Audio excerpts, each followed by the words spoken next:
But here's what's really important that's missed. Every single Democrat voted against saving you money. Remember, and I say this every time I'm up here, and one of these times it's going to get covered by y'all. Every single Democrat voted to raise every single American's taxes. I'm going to say it again. Every single Democrat voted to raise your taxes. Please highlight that in your stories. I mean, I would think the Democrats would be proud to raise your taxes. They need to own that. Republicans voted to cut taxes for working families to keep more money in your pockets.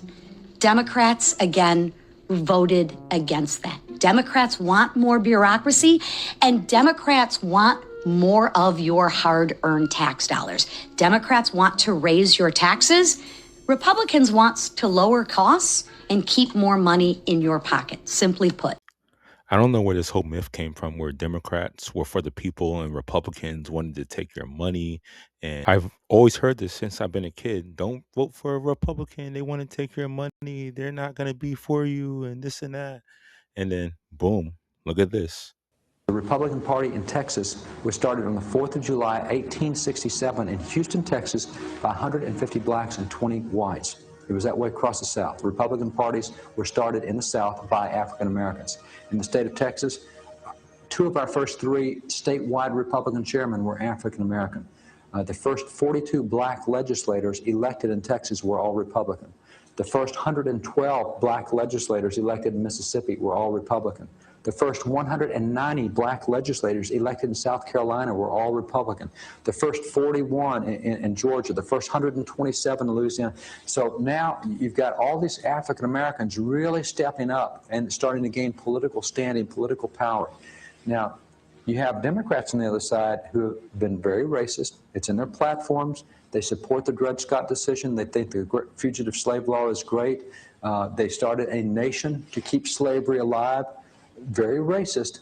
And so now they're facing a situation where that these blacks are now their rulers, are now in office, are now U.S. senators, are now U.S. How do you stop that? 1866, Democrats themselves started the Ku Klux Klan. Its purpose was not to kill blacks. Its purpose was to take control and return Democrats to power. Their stated purpose in the KKK was to stop Republicans and restore Democratic control. Now, if you're looking for a Republican that you want to take care of, you can wipe out any black you want because they're 100% Republicans at that point in time. You can't wipe out any white. I mean, some whites might be Democrats. You got to be a little more judicious when you're wiping out whites. So what happens is the Ku Klux Klan starts attacking, not blacks, Republican conventions. For example, in New Orleans, in the Republican convention in Louisiana, the Klan joined with the New Orleans police, joined with the New Orleans mayor, Democrats. They attacked physically the convention in New Orleans, Republican convention. They killed 40 blacks, killed 20 whites. They wounded 150 others. 1868, they put out a push card in South Carolina, and it listed what they call the radical members of the South Carolina legislature. That push card's about the size of a baseball card. It was put up by the Klan. Klan put it out. It had the pictures of 63 legislators that needed to be wiped out in South Carolina.